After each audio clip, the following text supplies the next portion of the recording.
Check out the latest footwear innovation from Adidas, the Adizero Adios Pro 2, which features carbon fiber energy rods that are both lightweight and precisely tuned for a more anatomical transition. Everything from the ultra-light polyester upper to the re-sculpted midsole and the reinvented outsoles are designed for speed. Visit adidas.com to learn more today.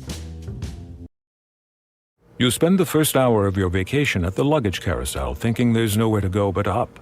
But there is a place to go but up, because when you open your suitcase, you find it filled with dolls. Dolls like the ones in that movie that scared you so much you wet your girlfriend's bed. Ah, Marissa, the one that got away. You return the bag to the airport with relief. It lasts until you get back to your room, where a fallen doll waits to greet you. Don't let a suitcase full of dolls ruin your vacation. Go on a real vacation. Go RVing.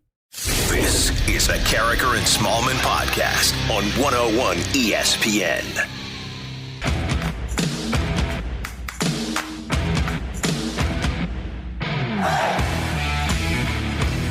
Good Monday morning, everyone, and welcome to Carricker and Smallman on a Monday morning on 101 ESPN at 7:01. Your time check brought to you by Clarkson Jewelers, an officially licensed Rolex jeweler.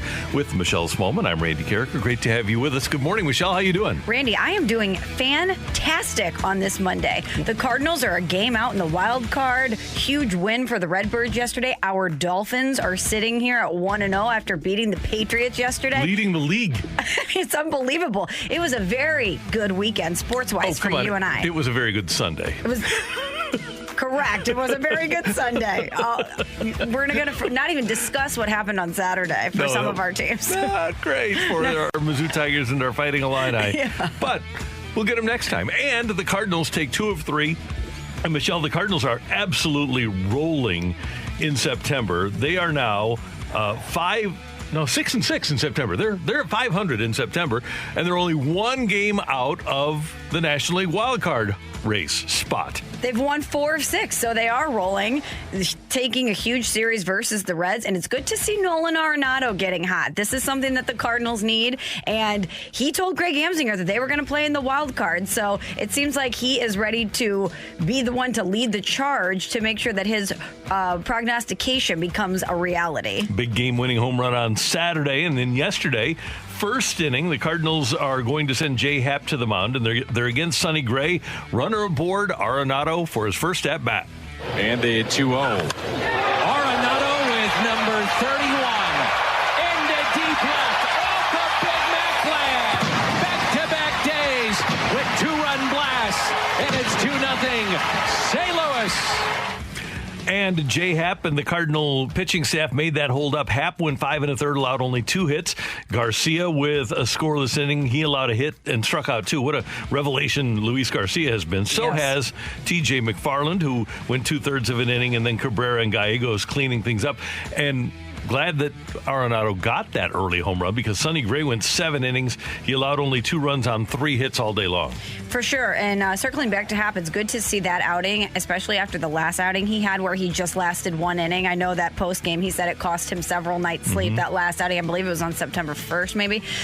Either way, it's good to see him rounding out and bouncing back from that last outing. Down the stretch here in the last 17 or so games, the Cardinals will need their veteran left-handers to step up. Doesn't look like they're getting Flaherty back as a starter, maybe out of the bullpen. So you're going to count on Happ and Lester, in addition to Waino, who pitches against the Mets tonight. And the Cardinals are just going to have to rely on people that they didn't think they were going to have to rely on opening day. Who thought we would be talking about Garcia and McFarland and how important they've been? That is not something I think we thought would be part of the conversation on September 13th. And I'm sure, Michelle, we'll get a lot of texts throughout the course of the day, with the Cardinals only being a game out and the Cardinals going out and getting Lester and Happ and McFarland and Garcia. I'm sure the praise for John Mozeliak will be effusive throughout the course of the morning here on the text line and on the Twitter machine. Yeah, of course. I'm sure that everyone is waking up in St. Louis this morning. They're saying the Cardinals are a game out of this. They can actually do this, and they're rounding out into a favorable part of their schedule. Not only are they going to play the Padres coming up, you have a chance versus the Brewers, and then you have 2 series versus the Cubs. They could really do this and sneak into the postseason, and I'm sure everyone is going to be talking about John Mozeliak and some of the moves he made and giving him credit. Think about yesterday's win. Happ starts, then Garcia and McFarland before you get to Cabrera and Gallegos. And by the way, Cabrera was the Happ trade. Gallegos was the Luke Voigt trade. And Arenado drives in the only runs of the game for the Cardinals. John Mozeliak's fingerprints all over Genius. it. Total genius. Now, another genius before the game had suggested that Nolan Arenado was getting ready to go on a hot streak. Why did Mike Schilt think that, and does he feel validated afterwards? Well, he's a good player, so it's not like I'm going out on a crazy ledge here. The guy's always, I feel like he's always taking good at-bats and is productive. So, but he's just a really good player, and he's a guy that I know has worked hard all season and is just going to take his good at-bats. And when he does that, he's going to give us everything he's got, and he's going to be productive for us. Huge swing today to get us on the board in that first, and pitcher stepped up, boy.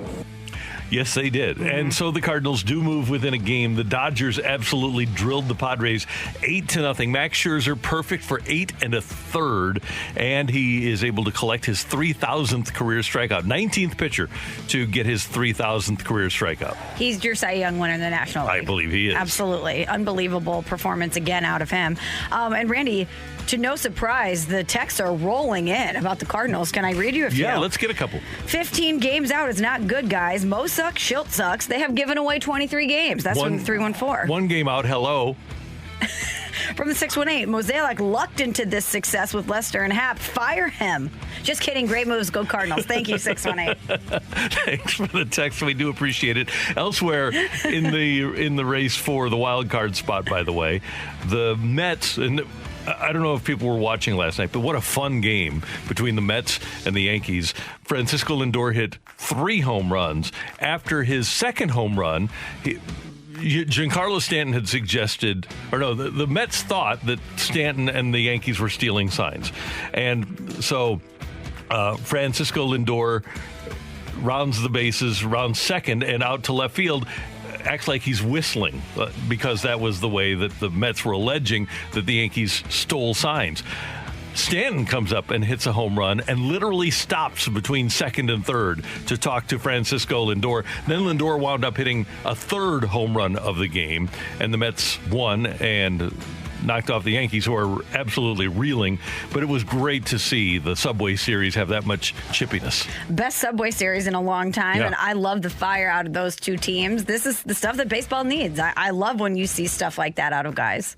Tonight, Waino pitches in New York against the Mets, and Waino will pitch against a pitcher that's older than he is. 41-year-old Rich Hill goes against Waino tonight, and you'll see that game 6:10 on Bally Sports. Saturday, the Brewers with a combined no-hitter, Corbin Burns and Josh Hader, the 9th no-hitter of the MLB season. And Michelle, the old record was 7. So either pitching is great or offense is awful. And it might be both. Yeah, I think both can exist at the same time. Yeah, the Giants now have won 8 in a row. They're 93-50. Wow. They still lead the Dodgers, and they are the biggest surprise for me this season. It's been amazing. Speaking of things that aren't surprises, the Miami Dolphins win their opener yesterday, 17-16 over the pretty hapless New England Patriots. 1 touchdown in an NFL game? That's it? Mac Jones' debut? Yeah, terrific. We're going to talk about that later. It has to be pretty sweet, though, for the Dolphins and their fans to get to spoil that party. After the Patriots have been so dominant for so long in that division, for it to be Mac Jones's big unveiling for the Patriots, supposed to be the next coming of Tom Brady. He was the chosen one from Bill Belichick, and for the Dolphins to be able to squeak out a win and ruin his debut, good day for us. And as we wake up this morning and we look at our AFC East standings, not only did the Patriots lose, but the Buffalo Bills lost to Pittsburgh. Surprising. The New York Jets lost to Carolina. Not surprising. And so who's in first place in the AFC East? All by their lonesome. Fins up. There you go. Fins up, baby. Other games yesterday, I thought the shocker of the day was Philadelphia going into Atlanta and routing the Falcons 32-6, and Jalen Hurts was great. Yes, he was. That was a surprise for me, and we're going to get into our 4 downs, and I'm going to really dive into this later. Another surprise to me, Randy, was what the Green Bay Packers looked like yesterday. Oh, man. Now, I've never liked their new defensive coordinator, Joe Barry. He was the defensive coordinator when the Lions went 0-16, and he's just kind of been on the fringes of the McVay tree. And well, that means he needs a job if he's on any Right. branch of the McVay tree. Yeah. Of course he needs a job. But he's a defensive guy. Still, it doesn't matter, Randy. I think Sean McVay's ballet guy has an assistant coaching job somewhere. Right. This guy's not a good defensive coordinator, and they're going to have problems defensively. But they looked bad offensively, too. They couldn't get anything going against what is a good but not great New Orleans defense. Yeah, it was a shock, and I'm going to talk a lot about this coming up. And what's our 4 down segment? 7:30, I believe. Jameis Winston. We're going to talk about this in detail because that was a shock to me. I loved that signing when they make it, and I love it even more now. The Bengals over the Vikings, 27-24 in overtime. Kirk Cousins. Niners took care of the Lions, 41-33. By the way, all 4 teams in the NFC West are 1-0. Arizona goes to Tennessee and just hammers the Titans. The Seahawks go to Indianapolis and take care of the Colts. The Rams win big last night over the Bears, and the Niners, as we mentioned, over the Lions. So good day for the NFC West.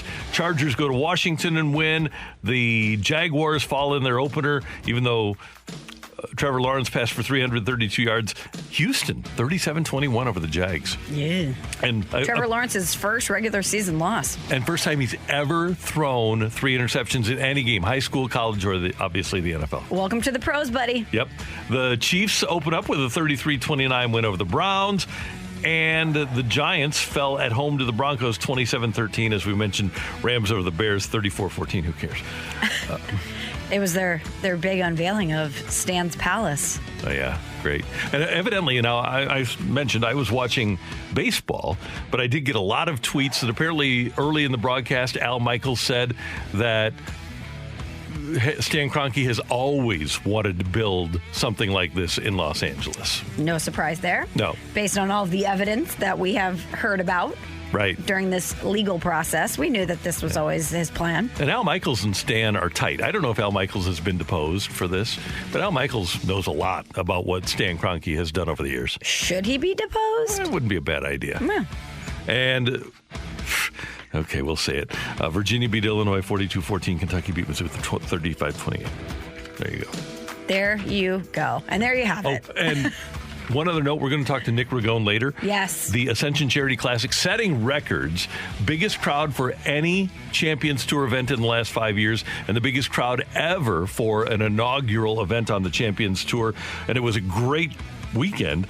You had David Toms winning in playoff over Dickie Pride. You had a huge crowd for Tom Watson and Craig Berube against Ozzie Smith and Jack Nicklaus. And congratulations to the success of all the people out with the Ascension Charity Classic. It was quite a weekend. Yes, congratulations. We know how much hard work and effort went into the planning and the execution of this event, but it doesn't surprise me at all that St. Louis showed up for this. No. St. Louis, you're home for golf and also for big sporting events. And it'll be back next year, and I'm sure you'll hear people throughout the day talking about how great it was. So, congratulations again to the Ascension Charity Classic and to David Toms for winning in a playoff.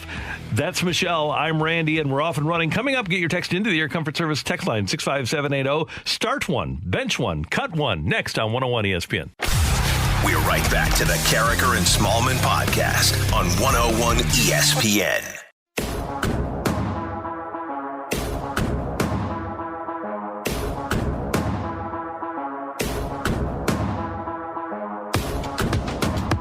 We do appreciate your text to the Air Comfort Service text line 65780 for a little game of start one, bench one, cut one. And Michelle, I'll get things started. This is an homage to the achievement of Max Scherzer yesterday. With his 3,000th strikeout, he becomes just the 19th pitcher to strike out 3,000. So start one, bench one, cut one. 3,000 strikeouts, 3,000 hits, or 500 home runs. Ooh. And 500 home runs. Okay. I am going I might even do it in that order. 3,000 strikeouts, 3,000 hits, and 500 home runs. All incredible feats, but 3,000 strikeouts is not a huge group of people that were able to accomplish that. Michelle, this is actually pretty incredible. You've had 19 people get 3,000 strikeouts, 19 pitchers. You've had 32 hitters get 3,000 hits, and you've had 28 hitters get 500 home runs, many of those with the help of performance enhancers. That was what I was thinking, too. I'm actually going to do the same thing. I am going to start 3,000 strikeouts. I am going to bench 3,000 hits, and because of the tainted nature of the home runs, I'm going to cut 500 home runs. All very hard things to accomplish, but yeah, I think 3,000 strikeouts might, if I'm looking at these from a difficulty standpoint, or which one is more of a rarity, I'm definitely going 3,000 strikeouts first. And I'm going to, now if you would have said 700 home runs, that would have been a different conversation. Yeah, definitely. But the 500 club, I think that's what I'll cut. I'll bench 3,000 hits, and I'm going to start the 3,000 strikeouts. Randy, looking at the standings, as we mentioned, your St. Louis Cardinals, a game out in the wild card. So I'm going to start one, bench one, cut one. The three teams behind the Dodgers in that race, the Padres, the Reds, and the Cardinals. Start one, bench one, cut one. Okay, this is tough. From I think that they'll be able to secure the spot standpoint. Secure the spot. All right.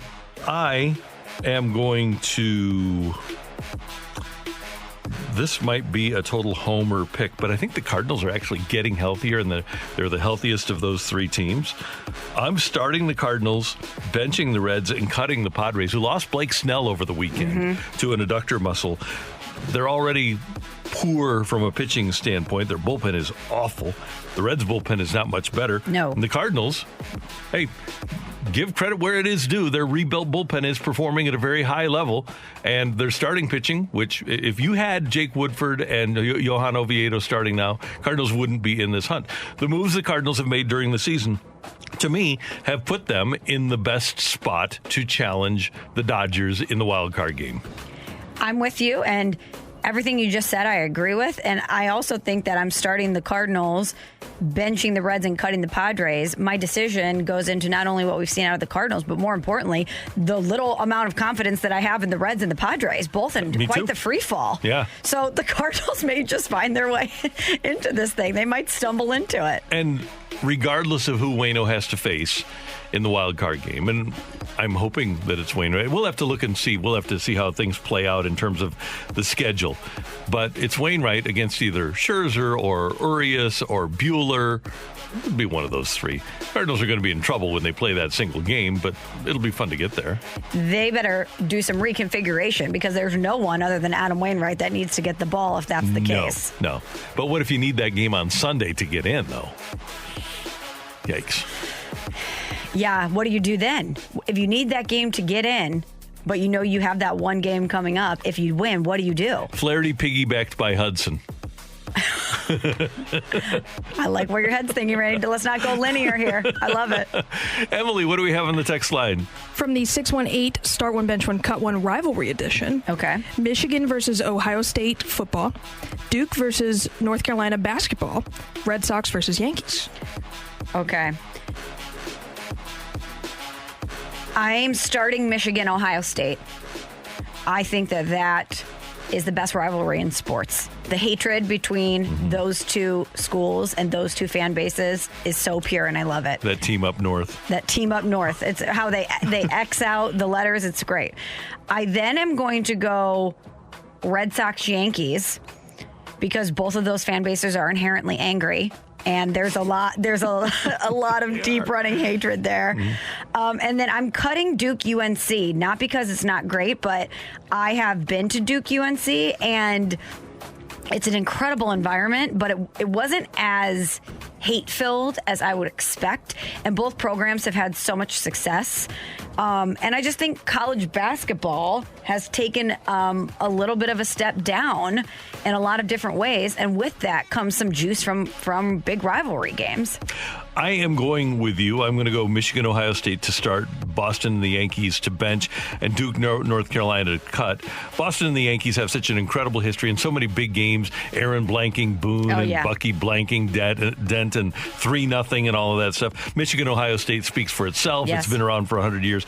And Duke, North Carolina, while it is huge regionally because they're only 8 miles apart, right? Yeah, they're very close. Something like that. I believe that Krzyzewski and Dean Smith and Roy Williams had as much to do with that rivalry as the regionality of it, because those guys were great. Once Krzyzewski is gone after this year, I'll be interested to see if that rivalry is able to sustain, because it didn't for a while when North Carolina had the guys that succeeded Dean Smith, and especially Matt. Who's that coach that was there for a while with the white hair, former North Carolina player? He got fired before he was before Roy. I forget his last name.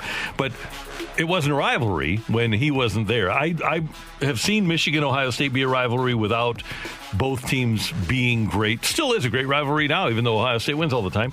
And Boston and the Yankees. Boston's in last place a couple of years ago, and they're still a great rivalry. Matt Doherty. Matt Doherty, that's it. Yeah, he was not great at North Carolina. I'm going to read this next one because I applaud the creativity. Okay. From the 636 Start One, Bench One, Cut One, End of the World edition. Okay. Robots taking over the world. Zombie apocalypse. Endless natural disasters. Robots taking over the world. Zombie apocalypse. And what was the last one? Endless natural disasters. Oh, Yes. God. Okay. And how are we ranking these? What we would like to happen, or Start One, Bench One, Cut One. Yep. Okay, I am, because I'm intrigued by the idea of the zombie apocalypse, I'm going to start the zombie apocalypse, okay? Okay. I am going to I'm going to bench robots because we brought that on ourselves. I'm not a big fan of that, but we'll be watching on the news as things that humankind built take over and end the world. And then natural disasters, the fact that you have to know that that's coming. You're watching that on TV, and it's just going to be miserable and terrifying. I'm going to cut endless natural disasters. Okay. I'm going to work in reverse here. Or actually, I'll go normally. So I am going to start robots because I think we have the greatest chance of defeating the robots. Okay. They may short circuit. Who knows if the programmers did it correctly? Spray water at them. Yeah, I was going to say there's ways to stop a robot. I would just get a bunch of those big trucks with the roller and just steamroll them. You know, there's ways to attack the robots. Good thought. Also, if we know anything about technology, just like your iPhone, eventually the battery will die. That's true. You know or what I if mean? something They goes can't wrong last with forever. them. Yeah. To fix them, people just have to unplug them and plug them back in. Yeah, we'll figure that out. Yeah. Now, zombie apocalypse will be a little bit more tricky, but I do think there's a way to defeat them. I don't know if it's garlic. I don't know if it's a cross. I don't know if it's laser beams. I'm sure with all of the information, though, that we have with zombies and zombie movies that we could figure out a way. And zombies cannot run. They aren't the most adept at being athletic, right? Generally? Right. And I don't know if this is necessarily zombies, but isn't it like a full moon or something? Like something could happen where the zombies will be ineffective. Right? Yeah. We could figure that out. Just drop them in acid. Right. Acid rain. Everybody go inside your house. We will be doing a spray of acid in the ozone, and we'll kill the zombies. We could do that. Again, we could put robots. Let's get a think tank together. Some of our most brilliant minds as humans. We can defeat the zombies. Yeah. Rather than making internet memes and GIFs, which are spectacular. I love what you do on the interwebs. But let's use your intelligence for good. Yeah, we'll figure it out. And that's why I'm cutting natural disasters, because Mother Nature is undefeated. Father Time and Mother Nature are the two goats here, and we have seen natural disasters coming, and we cannot stop them, and we know the destruction that they cause. And if there's several natural disasters coming at once, we're toast. We can't stop that. We can only hope to withstand it and endure it. Right. Like, give me the zombies and the robots all day. I don't want to deal with Mother Nature. I am with you 100%. There we go. From the 636 Start One, Bench One, Cut One, Winston, Rogers, Stafford. Based on this weekend or in general, because that's a completely different conversation. If we're just talking about yesterday, let's talk about yesterday. You're starting Jameis Winston, you're benching Matthew Stafford, and you're cutting Aaron Rodgers. If we're talking about strictly Sunday performances, that's what I'm doing. Right. I am doing that too. But for the season, Michelle, since Michael Thomas is coming back, I'm starting Jameis Winston, benching Aaron Rodgers, and then cutting Matthew Stafford. I knew you would not do anything but cut the Ram. Have to cut the Ram. You have to cut the Ram. Yeah. But I'm just talking about performances yesterday. Aaron Rodgers, yikes. Yeah. So, by the way, one thing that we can do, and this is just one natural disaster, but I think you can just nuke hurricanes to stop them. I've heard that somewhere. You can just use nuclear stuff to end. I've just heard that, Michelle. Coming up on 101 ESPN, and by the way, thanks for your text. We've got 4 downs from yesterday in the NFL on 101 ESPN. We're right back to the Carricker and Smallman podcast on 101 ESPN.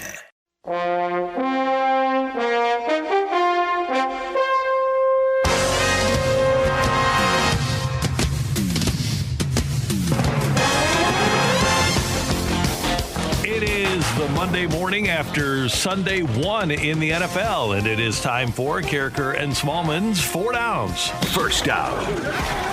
Randy, I want to kick things off with this one. The shock of the weekend, at least for me, wasn't just that the Saints absolutely smashed the Packers 38-3. It's the dominant fashion in which Jameis Winston made his Saints debut. There were a ton of storylines heading into this game, and I'm going to leave the Rodgers-Packers stuff out of this and just focus on the Saints. Even with the Saints, there were a ton of storylines. It was their first game without Drew Brees. The Saints were displaced because of Hurricane Ida. They were playing this game in Jacksonville, and it was Jameis's first NFL start since Tampa Bay decided to replace him with Tom Brady back in the 2020 offseason.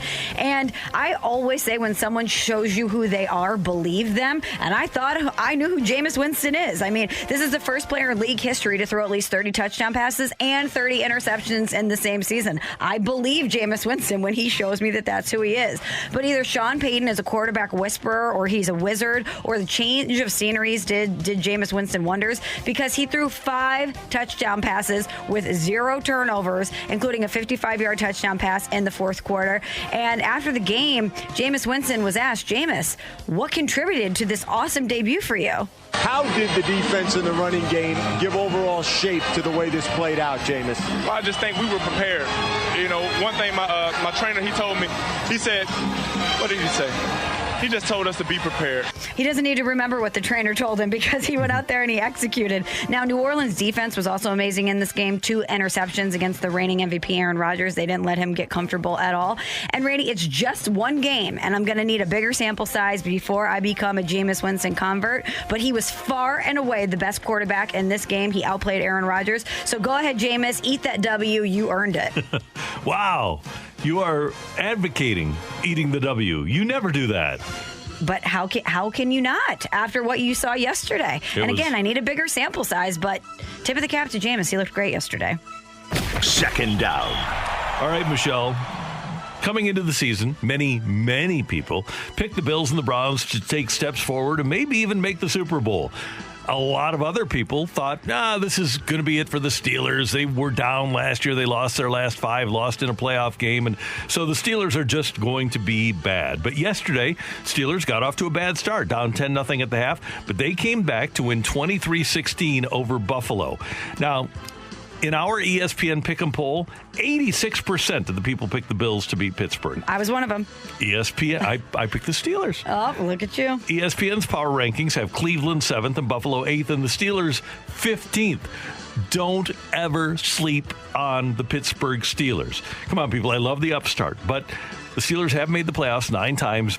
In 14 seasons under Mike Tomlin, 31 times in the last 50 years. Ben Roethlisberger was able to bring his team back yesterday. They played great defense. They have a great scheme because of Mike Tomlin and that staff. Let's give some credit where credit is due to Pittsburgh. Before we start anointing people, let's respect the people that have been there before. We always love to do that. We always love to throw dirt on the grave before there's a body in the coffin. How many times have we done that with Tom Brady? We do it with the Steelers, and it was our mistake. Yeah, and I say our as a collective because I was one of the people that did not pick the Steelers in this game. And the Steelers, they've kind of got that devil magic thing going with Cleveland. Cincinnati probably isn't going to be great. The Ravens have lost their top 3 running backs now and their best cornerback. They've got all kinds of issues as they play Vegas tonight in their opener. I will not be surprised at all, Michelle, if we head into Week 18, Game 17 of the season, and the Steelers are just like the Cardinals, just always there. Third down. Hey. Let's go! Miami and the Dolphins, the greatest football team. We take the ball. That's right. Like no one's ever seen. I'm wearing my birthday present cap that Michelle gave me, my Miami Dolphins cap. It is a glorious hat, Randy. You look great in it. And the Miami Dolphins, they did win yesterday, 1-0, our Dolphins. They spoiled Mac Jones' debut. They held on for a 17-16 win over the New England Patriots. So, yes, Randy, we as the Dolphins are 1-0 this season. Tua finished 16 of 27 for 202 yards, a touchdown, 1 interception. And he also had a 3-yard touchdown run. The real story here is Miami's defense. That looks legit. I'm really looking forward to see how they fare versus Josh Allen and the Bills coming up this weekend. Yes, because it's Monday, so this next weekend. And a lot of questions this season, heading into the season for the Dolphins about the offensive line, and I think those still persist after Game 1. But our head coach, Brian Flores, what did you think about the offensive line play yesterday? Without watching the film, it's hard to say whether he played well or didn't. Look, was a lot of corrections to make from the game, I'm sure. But, I think Liam fought. Actually, I know that. I haven't watched the film, but I know he fought his butt off. And I'm sure there's some corrections to make, really, for him and really everyone on our team. And I hope they get those things corrected, because that is one question I have coming out of this game is the offensive line play. Will they be able to protect Tua? They'll be fine. Okay, great. Just got to stay healthy. Thank you for putting me at ease. Yeah, we just got to stay They'll healthy. be fine. My only real question is about the running game, but that will get better as the season goes along. And the Dolphins are in a unique spot because they have so much draft capital that if they need to make a move in terms of making a trade, they can afford to make it.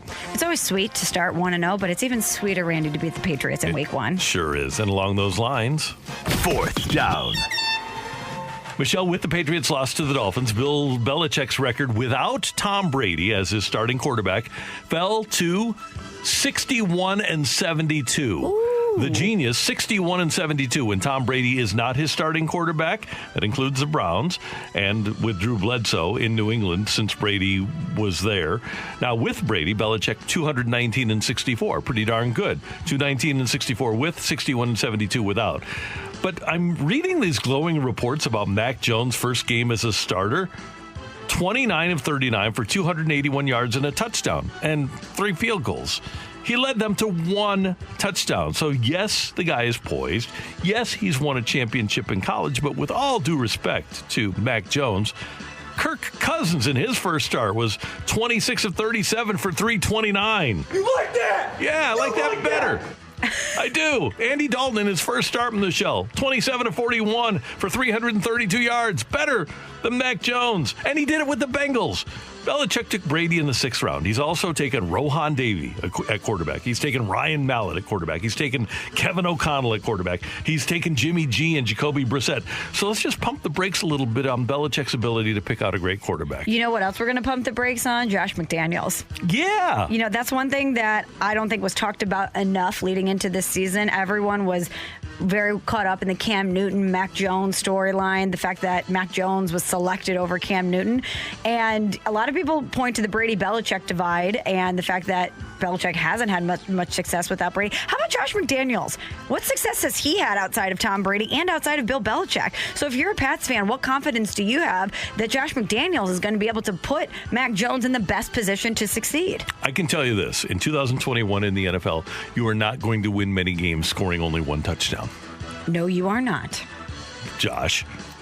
Yeah, Josh. Hope you're listening, Josh. He is.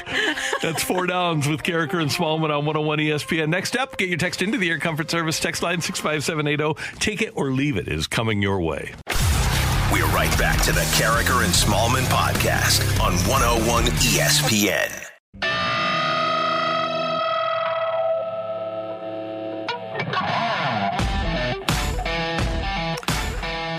All right, we want your text to the Air Comfort Service text line 65780. Michelle, one of the headlines today in the latest news at Cardinals.com is closing speed on display as Cards top Reds. The Cardinals are 13-13 in their last 26 games, so take it or leave it. Closing speed is like the speed of a turtle. I'll take that. I will take that. It's better than everybody else. We're the fastest turtle. Hey, they're in position. Yep, that's all you can ask for. So what kind of speed does that give the Reds and the Padres? Three-legged turtle? Yeah. By the way, we elderly turtle? Yeah, right. Went to the zoo about a week ago, and they've got the big turtles. They were moving. They were going faster than a normal turtle. Now, what kind of big turtles? Are we talking Galapagos turtles or what? And they've got 5 of them, and they're huge. They were moving along pretty well. Nice. Not like Harrison Bader fast. Not Tyler O'Neill fast? No, they were moving like Yachty. So those Galapagos turtles, they have really long lifespans, right? Yeah, they're like 150, I think. They live to be that old. Awesome. All right, Randy, let's talk a little football. So the 49ers, they traded up from number 12 to number 3 in the draft. They ended up securing Trey Lance. But according to Adam Schefter over the weekend, he had a report that the 49ers actually made that move in order to ensure that they could get Mac Jones, because they were so convinced that the Patriots were in love with Mac Jones that they wanted to be able to make their choice quarterback-wise after Trevor Lawrence went to the Jaguars and the Jets picked Zach Wilson. So they elected not to pick Mac Jones. They were obviously right about the Patriots and their infatuation with Mac Jones. But take it or leave it, the 49ers will not regret selecting Trey Lance over Mac Jones with that number 3 pick. That is a great one. And I am going to take that only because of the faith that I have in Kyle Shanahan. I really do think it's a coin flip. Mac Jones is a guy that has a ton of experience. He's won a national championship. Trey Lance didn't even play last year, but athletically, obviously, the athleticism was seductive for the Niners, and that's why they wound up taking the guy.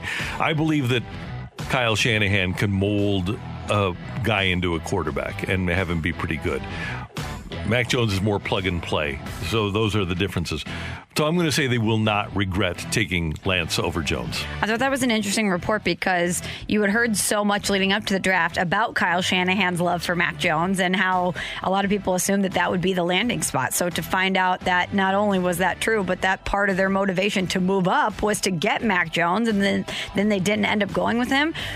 I really like that they rolled the dice on Trey Lance. They must have really gone back and forth. So I'm really intrigued to see how that's going to play out. And he'll play this year. When Jimmy G gets hurt, he'll play. People still haven't figured out that when Jimmy G plays, when he's healthy, he's good. The problem with him is that he's just not available all the time. And that's when they lose, is when he hasn't been there. They needed to have a decent backup. Emily, what do we have on the text line? From the 618, take it or leave it, the Cardinals will sneak into the wild card and play one game against the Dodgers and win with Waino on the bump. Take it. I'm not betting against Adam Wainwright. Sorry, I'm not. Call me Harry the Homer. Go ahead. Been called worse. No, I'm not. Cardinals-Dodgers postseason, it's worked out before. And I'm not betting against Adam Wainwright. I'm just not. So you are betting against Max Scherzer. Correct. I can't do that. I can't. As much as I love Waino, I'm going to take their lineup. I'm going to take the Dodgers lineup over the Cardinals lineup. But does Devil Magic not ring a bell? Who is going to be this year's Pete Kozma? My money's on Lars Nootbaar. That's a great call. Where is he? Does he play? I don't know. Do you play Carlson in center? Maybe it's like a late inning situation. I don't know. Okay, Lars Nootbaar. I like it. I don't know. Okay, I'm going to leave it. It's just his name has Devil Magic written all over it. It really does. It's got that energy, that fire. I could see it. From the 314, take it or leave it, Waino will pitch at least 7 innings with 6 or more strikeouts and no runs tonight. Oh, take that. Yeah, I'll take that. That's just who he is. That's what he's been doing. 7 innings? Take it. 6 strikeouts. Yeah, no runs. Yeah. Against the Mets? Come on. Yeah. From the 503, take it or leave it, the whole country outside of Ohio celebrated the Ducks' win on Saturday. I'll take that. Yeah, I'll take that too. That was pretty cool. That was good for them. That was fun, and I think a lot of people are very sick of continued success for certain college football programs, Ohio State being one of them. Yeah. And anyone that knows an Ohio State fan knows how insufferable they are. So for them to suffer a loss is Do you know an Ohio State football fan that is not insufferable? That's the better question. I love you guys. Yeah, they're good people. They're, my Big Ten brothers and sisters, but you guys are a tad annoying. OHIO. I don't want to hear it anymore. We get it. You've been good. I think they're kind of like us. Oh, they're like Cardinals fans for sure. Yeah. Which is why I think I can say that, because I know you're insufferable because I identify us and you. There you go. Good. Did you guys see the rubber duck that got left in the middle of the O? Yes. I like that. 50-yard line? It was great. By the way, from the 636, mark it down, 7:54 a.m., Randy hates Wainwright. Thank you, 636. We're marking it down. Are you going to be the one to tell him that you're picking Max Scherzer over him? I didn't say I was picking Max Scherzer. I said I was picking their lineup. Just saying. Everything else being equal. I like Scherzer against our lineup, the Cardinals, and I like their lineup better. Take it or leave it. If we had Adam Wainwright in on this conversation, his positivity and his confidence in his team would convince you to pick the Cardinals. I would be swayed.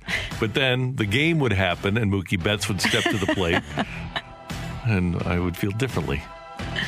From the 314, take it or leave it, Barry Odom will be a head coach of a Power 5 team within 2 years. Take it. He almost got the Texas job. Did he? Yeah, he was in the hunt for that. Now, as it turns out, they were just doing interviews. I think Sarkisian was their guy. Yeah, I was going to say. But he was rumored for several jobs last offseason. So, yeah, I think he'll get a Power 5 gig. Good performance, by the way, by Arkansas against Texas on Saturday night. So go Barry. Horns down. Yeah.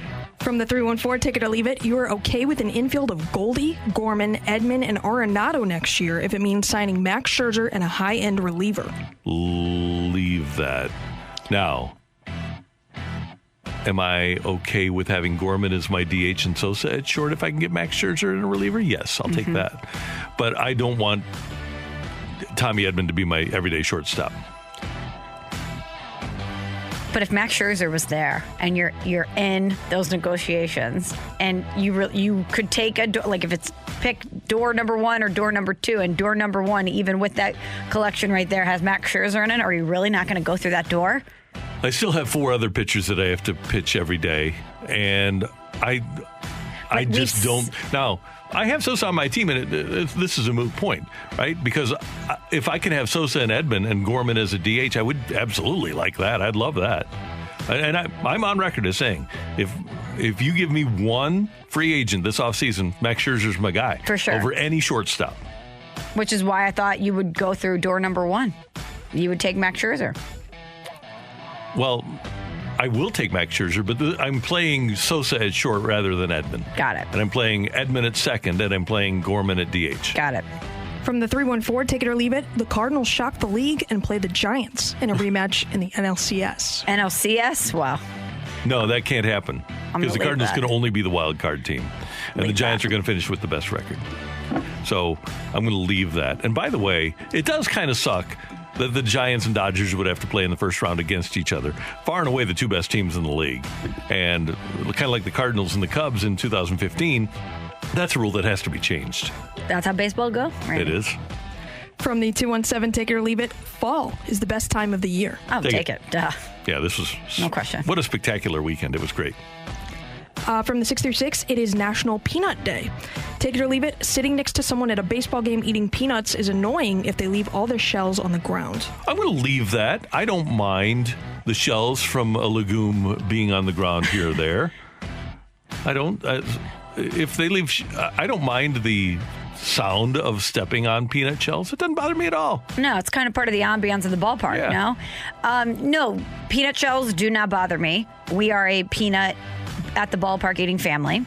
And I would rather have peanut shells all over the ground than people that spill beer in the row behind you that leaks down and gets on your stuff and your shoes. Hate that. On the ground. So I'm cool with the peanut. The shells, you can just kick them out of the way. One time, and I don't believe they were shelled peanuts, but we had a producer, board op, here at the station that had a peanut allergy, and somebody actually ate peanuts behind the board without the knowledge that our board op had the peanut allergy. And so he's spinning all the dials back there and wound up having his face just blow up and get real big. Oh, my gosh. Yeah, it happens. Be careful of peanut allergies. Yeah, no doubt. When I feed my dogs that particular legume, when I put a peanut in their mouth, I say, I hope you don't have a peanut allergy, and then put it in their mouth. But I'm pretty sure that they don't because nothing has ever happened. I've been on a plane before where they have not served peanuts, or you can't open the peanut bags because someone has a peanut allergy, a severe peanut allergy. Good move on the part of the flight attendants there. Yeah, for sure. All right, I got one more good one real quick. From the 314, take it or leave it. Randy should find the 2021 MLB hunk of metal and kiss it. You got to take that. This is a take. You got to take that. The precedent has been set that when I kiss the trophy, whether it is the glorified chalice, the glorious chalice that is the Stanley Cup, and I did that during the playoffs. I was so mad at you. I've got photos. You were mad. I was actually mad. I've never been mad at Randy in my entire life except for that one moment. But thank you for doing it. You were the reason. So if I can get my hands on the hunk of metal for 2021, I'll give it a kiss for everybody in Cardinal Nation. Do you think if the Blues would have lost in Game 7, that you would have been the biggest villain in town because you kissed the cup? We are in St. Louis, Michelle. I would have been murdered. Like an international soccer game, you have to be escorted out. Yep. There's no doubt about it. No, I was like, Randy, we are so superstitious. You and I were going to buy black salt on the black market to reverse the curse. And the number one thing is that you don't touch the cup before you've earned it. And here you are planting one on it. I interfered. Hey, it worked. We win. It worked, but... So you're welcome, St. Louis. All roads lead to hardware from the 314. That's right. That's right. Thanks, Emily. Thank you. And thanks very much for your texts to Take It or Leave It. Coming up, the Cardinals take 2 of 3 from the Reds over the weekend. Here come the Cardinals on 101 ESPN. We're right back to the Carricker and Smallman podcast on 101 ESPN.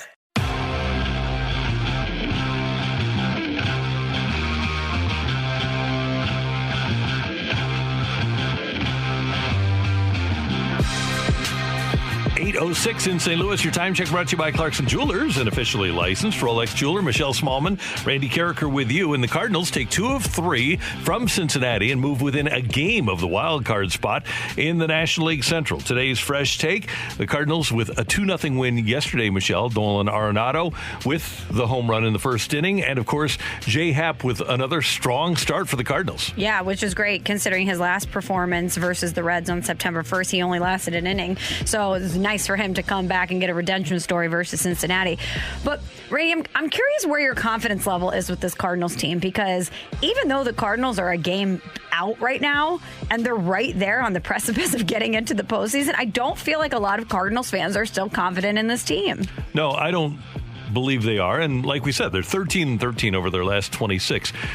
They're backing into this thing. Mm-hmm. So I don't think that you can be super confident, but being a postseason team is being a postseason team. And the Cardinals can't help it that everybody else in the National League pretty much sucks, right? You've got the Brewers, you've got the Giants, you've got the Dodgers. Those are really the only 3 really good teams in the league. Atlanta, I know, is going to win the East, but they aren't great. They'll lose in the first round of the playoffs. So all you can do is be better than everybody you need to be to make the playoffs. But I get why Cardinal fans are upset, because they are 15 games behind the Brewers, or however many it is, and they're way behind the Giants and the Dodgers. They are a team that you would expect to win a World Series. But the Cardinals also have a history. They won 83 games in 2006 and won the World Series. They won 90 games in 2011 and won the World Series. And in none of those years were they the best team.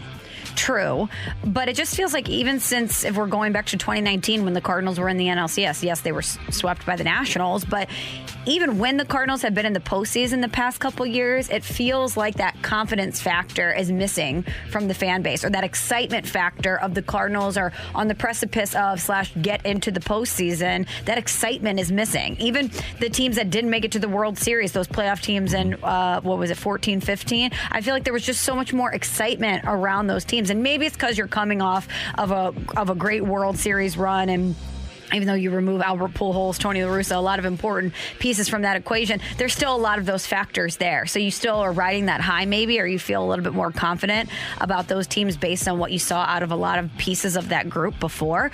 But after the 2019 postseason, I don't know if I've ever heard this fan base that angry or bummed out. You would have thought that they missed the playoffs rather than got into the NLCS, and I think that that's carried over, and that's something I'm going to be curious to see as we go down the stretch here. Is are Cardinals fans excited about this, or are they going to sit at home and say they're just going to get into the postseason, they might get bounced early, and it's just the same old, same old? Well, there is an inherent dislike on the part of many of Mozeliak, so it really doesn't matter, right? They're going to say, I hate this team because John Mozeliak is the president of baseball operations. But if Nolan Arenado is hot when they play the Dodgers in a wild card game, and it is Wainwright, I'll feel good about that. So will I. I think that I think they've got guys capable of rising to the occasion. I just picked Intioli. I took it in a Waino Scherzer showdown. I chose the Cardinals because I have that much confidence in Adam Wainwright to at least put them in a position to win. I have a friend who, down the stretch in 2011, said that Tony La Russa had completely ruined the Cardinal organization and he couldn't enjoy Cardinal baseball because of Tony La Russa. And there are people that feel that way about Mozeliak. So it doesn't matter how many games they win, as long as Mo is in charge. I guarantee you there will be people that will text in right now that say they could win 100 games and I wouldn't like the Cardinals because John Mozeliak is their Pobo, because they're tired of him and they want something new and fresh like Neil Huntington to be their GM. What did your friend say after the Cardinals won the World Series? He still thought that. He thought that La Russa had ruined the organization. Then when they go back to the World Series in 2013, and organizationally they were great, obviously, for a long time, he still couldn't abide the fact that La Russa had been the guy in charge that won a World Series, and then the organization, where his fingerprints were all over it with guys that never played for him, they were still winning. Some people just... They just don't like people. True. And they let that cloud their love for their team. Here's a text from the 636. It has nothing to do with Mo, but Smallman just nailed my feelings here. I can't get excited about the playoffs because they just don't have what it takes to finish this. And that was a prevailing sentiment in 2006, without question. That when they won 83 games and they were terrible down the stretch, and Bob Nightingale picked the Tigers to win the World Series in 3, that wasn't just a sentiment here in St. Louis. That was a sentiment around the country, that they just weren't good enough. Yeah, it's like putting your emotions in bubble wrap. You don't want to pour hope into it because you don't think that they have that killer instinct or the talent or whatever bucket you want to, describe this with. But I understand that. I understand looking at this team and what you've seen this season, looking at the record and not wanting to get excited about just the playoffs because you don't think you can really go on that run. It is hard as a fan.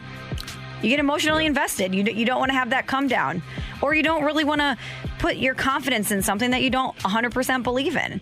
And I think you can logically say, well, if there were more good teams in the league, they wouldn't be there. But that is logical. But the reality of the situation will be that if the Cardinals get in, they will have had the ability to back in. And we talk about the Cardinals dealing with Jack Flaherty not being around and the injuries that they've had to deal with and rebuilding the bullpen.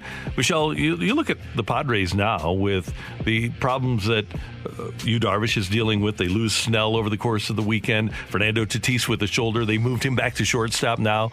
You look at the Reds and the problems that they've had in their bullpen. A lot of teams have dealt with adversity. Mike Schilt said yesterday that the Cardinals, when he looks at the big picture for them, that they've had their fair share. I said the whole way. I mean, this is a club that, has had its more than share of adversity. We've had a lot of moving parts, part of the gig. We get it. We've had some tough blows to some key members.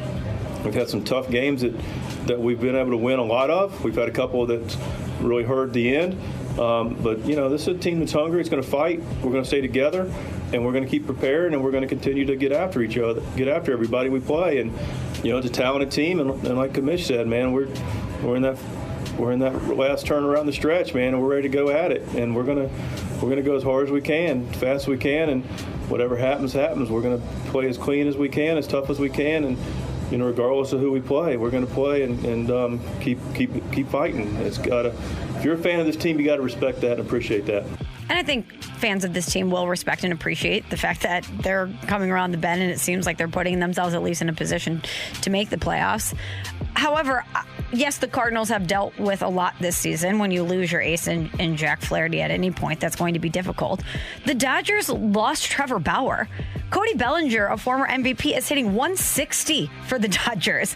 You mentioned the Reds, you mentioned the Giants. Every team deals with injuries, and a lot of the teams that the Cardinals are chasing, or at least in the race with, also have dealt with a lot. And teams like the Dodgers go out and realize that they have a really good team. They have a great chance to repeat. And so when something happens, they put their chips in. They go out, they get Trey Turner, they get Max Scherzer, they go for it.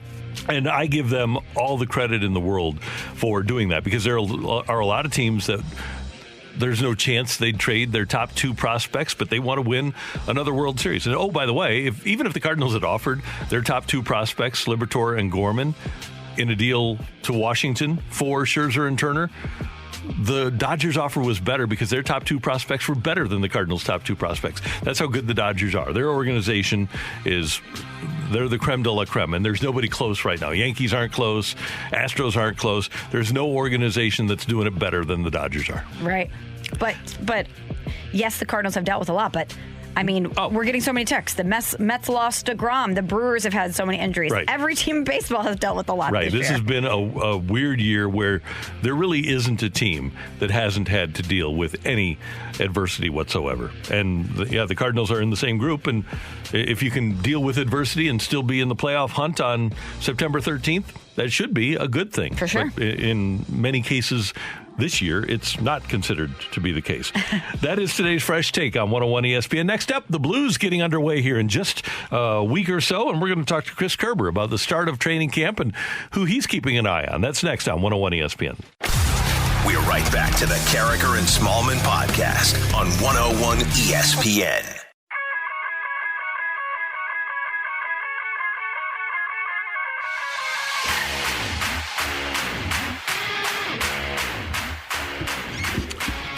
With Michelle Smallman, I'm Randy Carricker, and we go to the Brown and Crouppen Celebrity Line, and the voice of the Blues, Chris Kerber, joins us as he does every Monday here on 101 ESPN. And Kerbs, 12 days from today, we've got a preseason hockey game.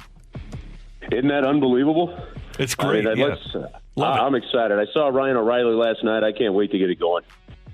And as training camp starts, I want to get from you. Obviously, we're all going to be intrigued by number 91 being on the ice. But based upon the last couple of years when the Blues have been knocked out in the first round, what are you going to be looking at?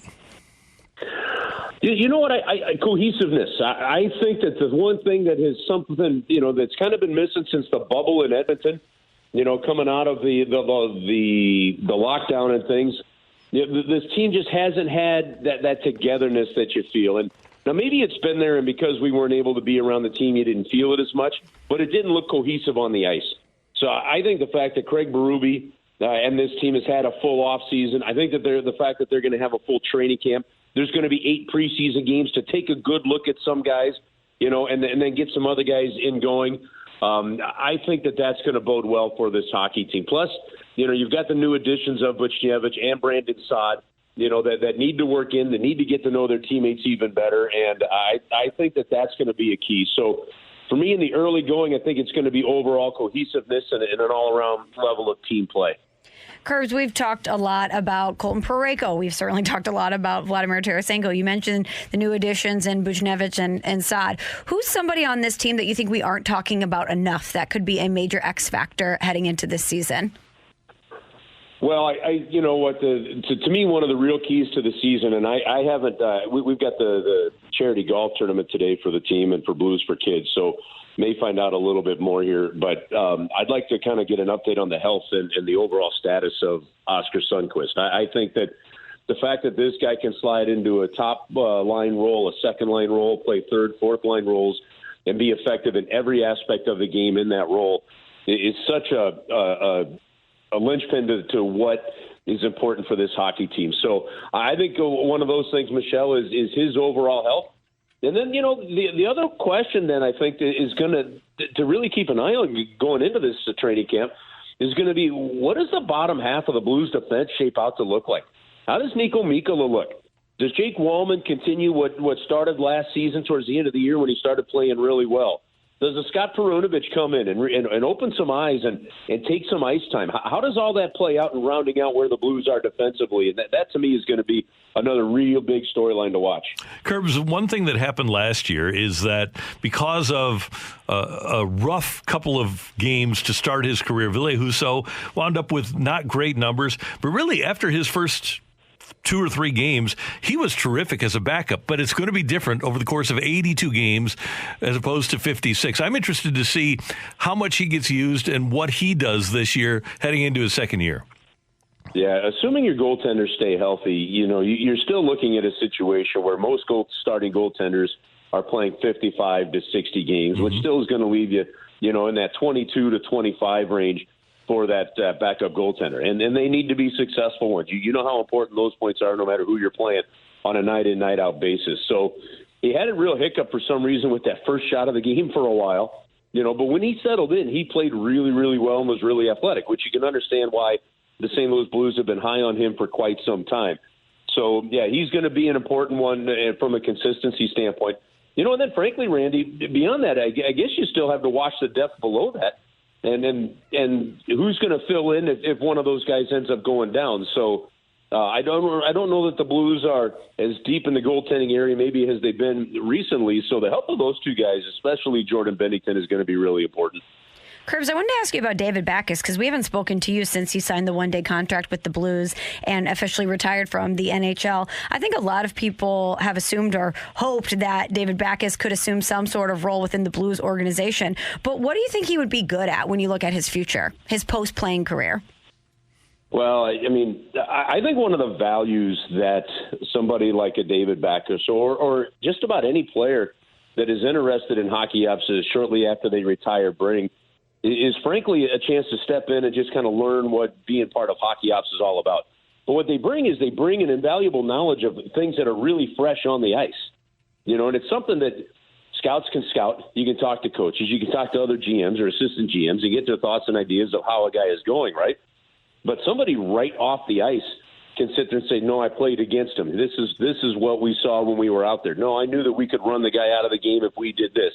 Or maybe it's, hey, when things got real tight, this guy's game really picked up. He's a good one. So to me, a role right off the bat for somebody like David is one where you can just come in and you can advise the team, on some of the guys that are still playing when they're looking at potential trades, scouting reports, things along those kind of lines. But I get the sense from talking with him, Michelle, though, that, right now with the age of his kids and all that, it's time to play dad.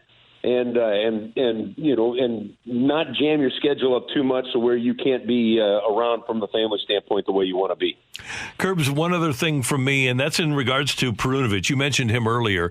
And a few years ago, camp started, then the Blues had their the prospect camp up in Traverse City, and that's when they really got an eyeful of Colton Parayko. They made him the captain of their prospects camp team, and he kind of took charge up there. I wonder if Perunovich could be on a similar path. Not that he would start opening night and play 82 games, but that prospect camp seems to be a great opportunity for a young player to really catch a team's eye. No, and it does. His last year at Minnesota Duluth, when he just dominated, and he played those 3 years because he wanted to go back and win national championships.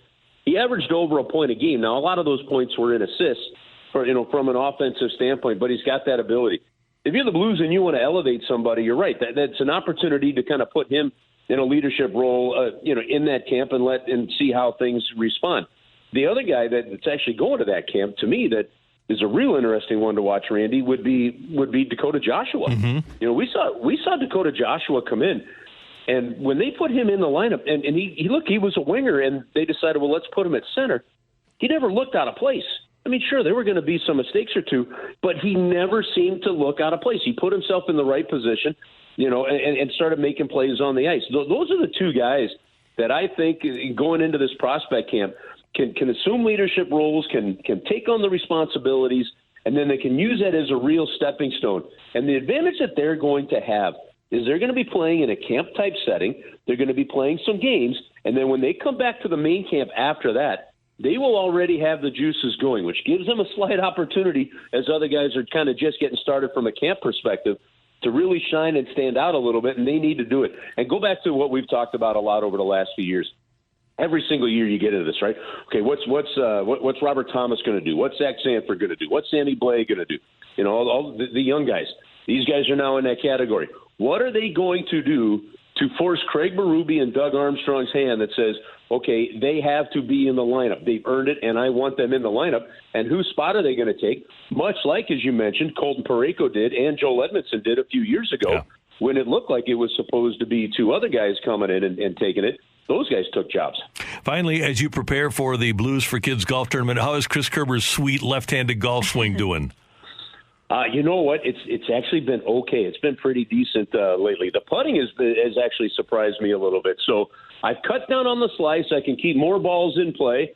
I still don't get any height off of some of my clubs like some guys do. I got a sweeping swing rather than a come-down swing on the ball. So, but it'll be good. The tournament's out of Belle Reve. They raise a ton of money for Blues for Kids. You know, Blues for Kids has distributed over $9.5 million in the community, and $5 million of that in the last 5 years alone.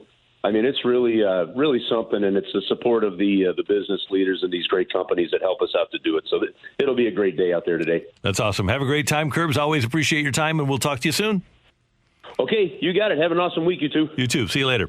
12 days from today, the first Blues preseason game. Hard to believe. It gets here in a hurry. That's Michelle. I'm Randy. Next up, The Fight on 101 ESPN. We're right back to the Carricker and Smallman podcast on 101 ESPN. Welcome to The Fight on Carricker and Smallman. In the red corner, Average Joe Listener.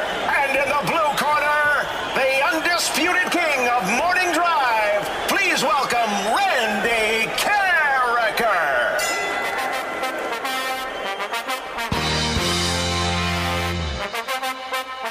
Welcome to the Monday edition of The Fight here on Carricker and Smallman on 101 ESPN. This might be everyone's favorite segment of the show, Emily. I went to the Cardinals game 2 nights in a row. Both nights, people coming up to me tell me they sit in their car to play The Fight versus Randy every day.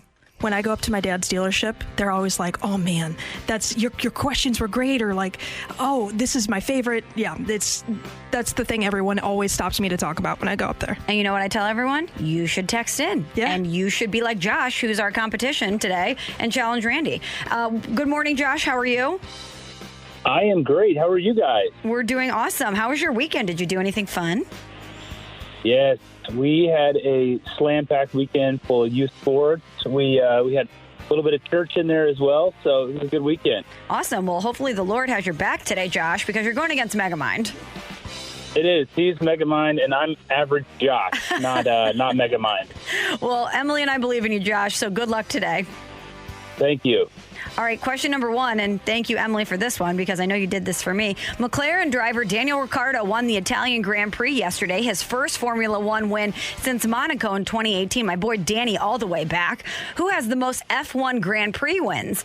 Is it Sebastian Vettel, Lewis Hamilton, or Niki Lauda? Lewis Hamilton. Walter Johnson reached 3,000 career strikeouts in 1923, the first pitcher to do so. It took 51 years for someone to join him. Who was it? Was it Nolan Ryan, Bob Gibson, or Tom Seaver? Could you repeat that one real quick? Absolutely. Walter Johnson reached 3,000 career strikeouts in 1923, the first pitcher to do so. It took 51 years for someone to join him. Who was it? Was it Nolan Ryan, Bob Gibson, or Tom Seaver? 1974. I'm going to go Gibby. Bob Gibson. Question number 3 for you, Josh. Cardinals quarterback Kyler Murray had a great game yesterday, throwing for 4 touchdowns and taking one in himself in the team's 38-13 win over Tennessee. Murray is currently tied for 8th on Arizona's all-time passing touchdown list. Who is first? Is it Carson Palmer, Kurt Warner, or Jim Hart? Oh, you guys, these are good questions today. Emily. Real good questions. Tip of the cap. Thank you. I am going to go with Carson Palmer. And on this date in 1969, Bobby Bonds became the 4th player in MLB history to join the 30-30 club. Who is the most recent? Is it Ronald Acuna Jr., Christian Yelich, or Mookie Betts? I believe it is Christian Yelich.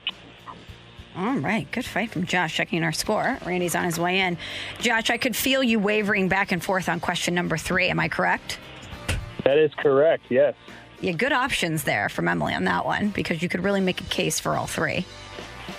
All right, Randy is getting settled in. Love that Dolphins hat, Randy. Thank you. You're repping Thank our you for squad it. today. You're welcome. Yeah. Say good morning to Josh. Josh, good morning. Thanks for listening. How are you doing? Hey, I've been better, man. Those questions, Emily, she dialed up some good ones today. Okay, well, hopefully they're as good for me as they were for you. And Randy, Randy, I have to warn you, Josh was telling us about his weekend, and he went to church yesterday, so the Lord has his back on this one. And let me tell you, the last time I faced competition that had the Lord's ear, it was Illinois versus Loyola in the tournament, and you know how that turned out. So I'm just saying. Gene, yikes. Probably should have said a prayer yesterday. Good point. All right? Okay. Just telling you. So good luck, Randy, to you. Thank you. I need it. Question number 1. McLaren driver Daniel Ricciardo won the Italian Grand Prix yesterday, his first Formula One win since Monaco 2018. Awesome day. Who has the most F1 Grand Prix wins? Okay, I'm going to do the lifeline. I think I actually know this, but I don't remember the name right off the top of my head. Oh, I was going to So when say. I hear the name, I'll pass it along. Is it Sebastian Vettel, Lewis Hamilton, or Niki Lauda? Niki Lauda died early. I'm going to go with Lewis Hamilton. That was a question for Michelle, by the way. Okay, good. So sorry if you didn't like it. Daniel Ricciardo's my guy. Oh. And he wins the Italian Grand Prix. He wins at Monza. Huge. Yeah, that's pretty awesome. Huge. Walter Johnson reached 3,000 career strikeouts in 1923, the first pitcher to do so. It took 51 years for someone to join him. Who was it? What was the year that he did it? 1923. So 50 years later would have been Bob Gibson, I believe, in 1974. Cardinals quarterback Kyler Murray had a great game yesterday, throwing for 4 touchdowns. He took one in himself in the team's 38-13 win over Tennessee. Murray is currently tied for 8th on Arizona's all-time passing touchdowns list. Who's number 1? Jim Hart. And on this day in 1969, Bobby Bonds became the 4th player in MLB history to join the 30-30 club. Who was the most recent? Most recent 30-30 guy. Let's see. Lindor has done it, but I don't know if he did it 2 years ago. Nobody obviously did it last year. But I will...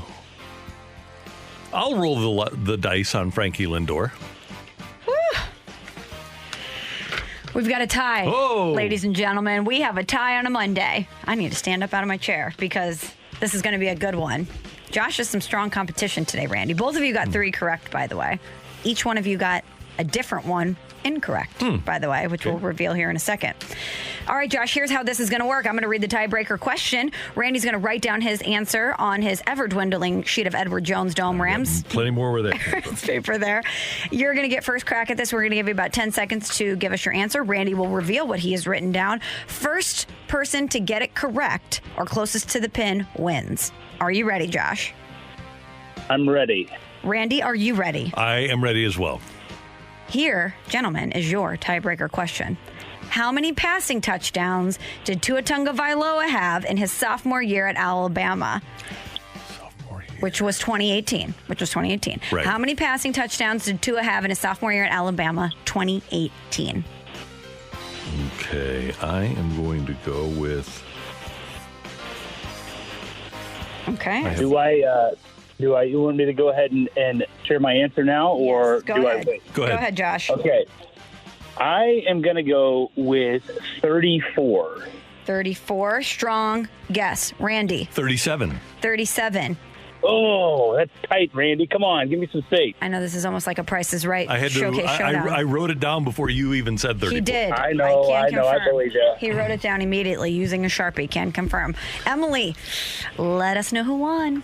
The winner and still champion of the fight, Randy Carricker. The Fight, sponsored by Ryan Kelly and HeroLoan.com. Check out how they help veterans and service members at the new and improved HeroLoan.com.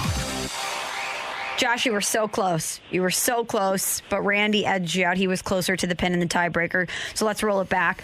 The driver with the most F1 Grand Prix wins is Lewis Hamilton with 99. And by the way, somebody texted in that Niki Lauda is still alive.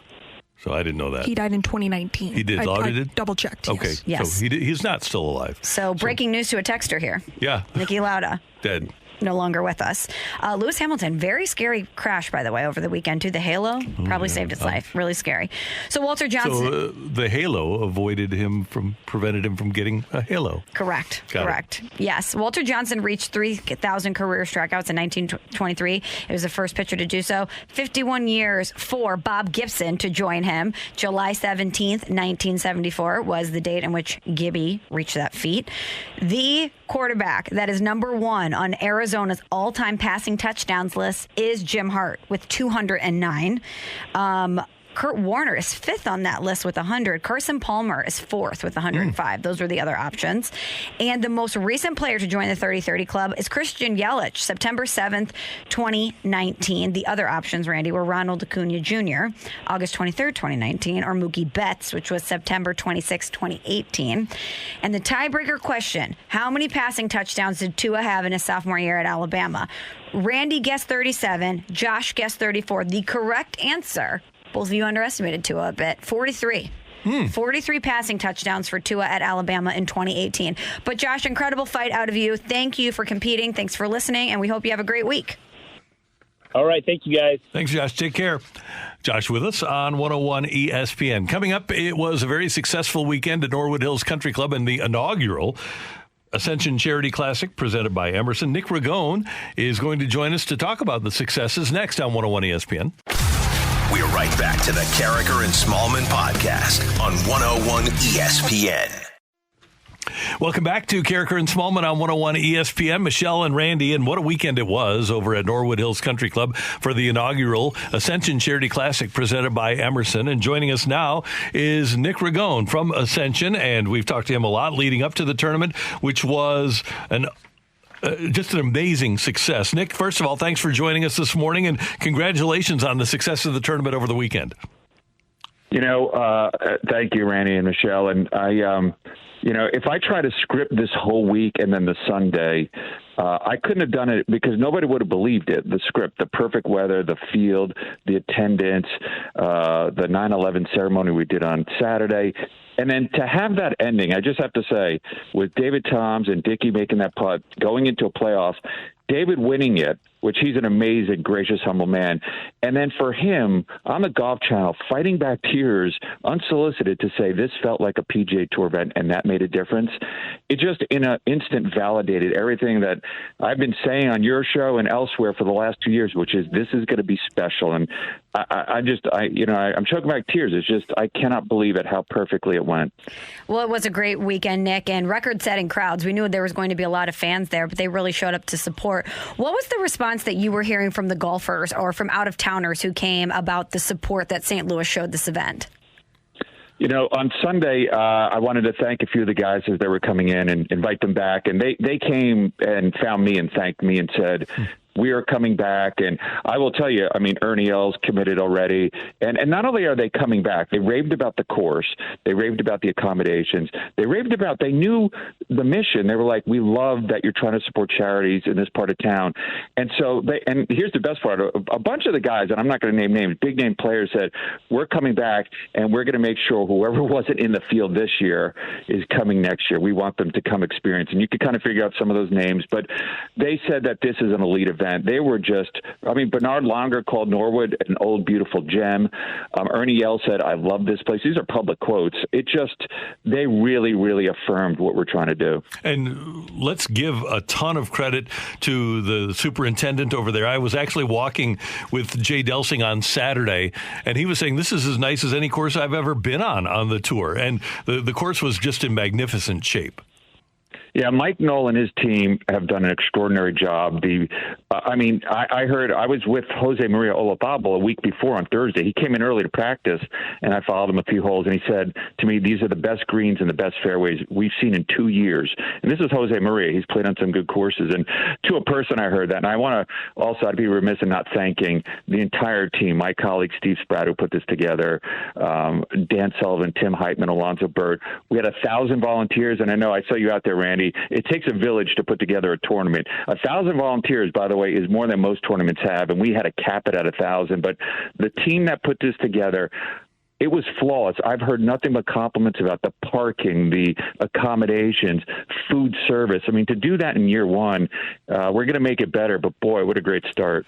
Nick, relative to other recent Champions Tour events, do you have numbers yet? Do you have attendance numbers to show how the Ascension stacks up? Yeah, I do. So for the week, we did 51,000 fans, which, to put that in perspective, the commissioner said if you do 30,000, which is the number I was thinking, it'd be their best week of the year. So we did 51,000. It was the best week in 5 years. It was the most ever in the history of the tour for a first-time event. Other than the majors, it was the biggest event in 5 years. So to do that in year one, I've been saying for 2 years that this was going to happen, and anybody that knows St. Louis sports knew that we were going to come out and support it. But for the rest of the country, if you saw the Golf Channel coverage, they were effusive in their praise of St. Louis again doing it, comparing it to the great event at Belle Rive in 2018. And I think as we sell sports, it's part of the charm of our region. We have another great proof point that talks about why this is the best sports region in the country. Nick, this was a successful weekend by any measure, but what's something that maybe you took away from this weekend that you would like to maybe alter or add moving forward? We're going to build on stuff and make it better. I can tell you the 17th hole turned out to be a really fun area. That was where Club 314 was, and the build out on 17 was great. And we're going to continue to build that out. It seemed like that was kind of where the party was happening down there, and I got a lot of great feedback on that. And we're thinking about branding 17, 17 on the hill, and because it's an amphitheater, and maybe we'll bring in some of the food from the hill because we have the food trucks there, and that seemed to be a big hit. So I think next year we're going to brand that 17 on the hill and kind of make it our version of not quite what they have at the Waste Management. We want to be a bit more subdued and civil, but make that the fun party area. A lot of my colleagues who said, can we go down there and hang out for a while? I said, absolutely, go mingle down there. But that seemed to be a really fun spot. And finally, Nick Ragone of the Ascension Charity Classic, you mentioned the golfers are going to tell other golfers about the event. I would hope that of those 51,000 over the weekend, that a lot more will hear about the great things that were provided to them over the course of the weekend, and the entertainment, the ambiance, the food trucks, as you mentioned, because as a fan, I thought it was awesome. And I'm telling everybody right now, next year when the Ascension is back, people should buy tickets because it's really, really a cool event to go to. I mean, absolutely. Look, next year's attendance will be big. And I could tell you, I've gotten 100 texts. I haven't responded. So to all those out there, I will get back to you. But I've already gotten re-ups, for Pro-Am. Not re-ups, but like we need 4 Pro-Ams. I have several sponsors who said, we missed out, but we want in. Look, it was hard for people to understand. I've been talking about this for 2 years and sort of with some people understanding. And it's hard to understand a vision before it happens. This week, when it happened, people said, oh, we get it. And so it's going to make fan attendance, sponsorship, corporate engagement. And at the end of the day, the big winner here is the Urban League, the Boys and Girls Club in Marygrove. I was thrilled that all 3 of their leaders were out there most of the week. They were delighted. The more we do, the more attendance, the more sponsorship, the more Pro-Ams, the more they get. And at the end of the day, that's what this is about. David Thomas is our champion.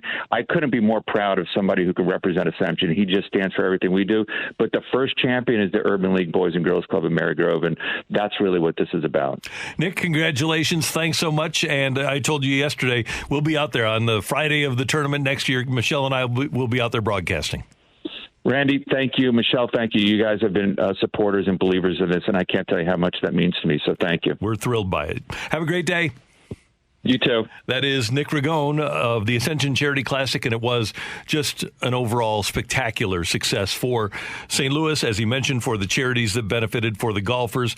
And again, St. Louis sports fans show up in record numbers. And a huge congratulations to Nick, his team, everyone at Norwood and everyone at Ascension who put so much effort into making sure that this was a flawless event. We've talked to Nick countless times on this show and off of the show, and I can't tell you how much work was put into this, and there were so many curveballs thrown their way with the pandemic, and they adjusted to every single one and made sure to put on the best possible event. And I'm just so thrilled for the success that they had this weekend. And by the way, the gallery for Saturday, watching Ozzie and Jack Nicklaus and Coach Berube and Tom Watson was incredible. And I hope they're able to do something similar to that again next year, because getting those legends out there, other sports legends in addition to Nicholas and Watson, was a joy to see. And my hope is that they'll come up with another creative idea for Saturday next year. I'm sure that they will.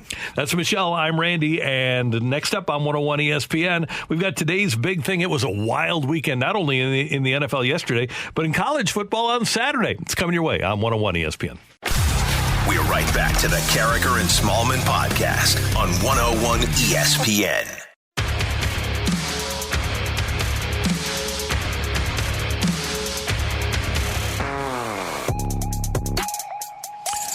It is time for today's big thing on Carricker and Smallman on 101 ESPN as we reach the 9 o'clock hour.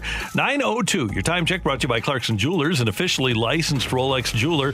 It was not a good weekend for the local college football teams. Mizzou falls to Kentucky 35-28. And Michelle, it was really bad in regards to rush defense for the Tigers. They allowed 340 yards to the Kentucky Wildcats. Kentucky moved ahead early, and they were never really headed. They were up 14-0 in the first quarter. At halftime, it was 21-13, and the Tigers were never really, although the offense did make a rally late, they were never able to stop Kentucky's running game. Kentucky's been the thorn in the side of the Tigers for a few seasons now. They're never an easy out. And do you think this is a bit of a dose of reality for Eli Drinkwitz and the Tigers? It is. You've got a new defensive coordinator, and you were hoping that things would improve. And actually, they've kind of regressed early on, and especially with the running game. The running game against Central Michigan, run defense was bad, and now it's really bad against Kentucky, and the Tigers need to get that buckled down in a hurry. I don't know how you fix it quickly, but they better. Otherwise, they're going to be in really big trouble in the conference, because everybody in the conference, the SEC, is capable of running for 300 yards against you. No doubt. And Mizzou has some lofty goals as a program. They want to be one of the preeminent forces in the SEC, and that doesn't happen overnight. Eli Drinkwitz is certainly early on in his tenure as the Tigers head coach. But I think a game like this one over the weekend really does show Mizzou that it's going to take a lot to get there. It's going to take a lot to be able to get to the level of a Georgia. I mean, Alabama's on a completely different level. Let's not even put them in the conversation. Or a Florida. But beating teams like Kentucky consistently is where you need to be. And even though they lost by a touchdown, they did rally, and Coach was reasonably happy with that. Yeah, I'm proud of my football team. Really freaking proud of them. I mean, they fought their butt off in a hostile crowd down. Didn't start the game the way we wanted to. The second half didn't start the way we wanted to. They freaking fought their butt off, blocked a field goal, and gave us a chance to win the game. We didn't get it done. But there's no reason to hang our heads. There's no reason to panic. Anybody that needs to panic or jump on Twitter and go crazy, like, relax. It's week 2 on the road night SEC football game versus a good opponent. We had a chance to win. We didn't get it done. We'll go back to work tomorrow, and we'll go to fixing it. And that's what we're going to do. A lot of football season left. Whole heck of a lot of football season left. And I tell you what, I saw a bunch of fighters in that locker room, a bunch of friggin' fighters on the sideline. And that's a football team that's going to continue to improve and get better. They're going to fight to improve and get better. I don't know how many games we're going to win, but I know we're going to fight. Better win a lot. But they're going to fight Randy. That's a good thing. Did he just weave in an Aaron Rodgers relax in there? I think he did, yeah. I appreciate that. Yeah, that was impressive. But if you're the coach, you want to be proud of your guys for fighting. I think he did a good job there by saying we didn't do enough to win. There's a lot left. But I'm proud that they went out there and they didn't just roll over, right? Right. Meanwhile, Illinois, while Mizzou had trouble defending the run, the Illini had trouble defending the pass. 423 yards passing for UVA. Outscored the Illini for 21-7 in the first half, 21-7 in the second half, which equals a 42-14 victory for Virginia over the ILL. We knew that this wasn't going to be an incredible season for Illinois. It's Brett Bielema's first season. He's starting from scratch, essentially. Lovie Smith, I've said this a million times, left the program in a better position that he found it, but it is going to take a while to build a good program. This is still a patchwork team, and you mentioned the secondary. That's an issue that Illinois is really going to have to clean up moving forward.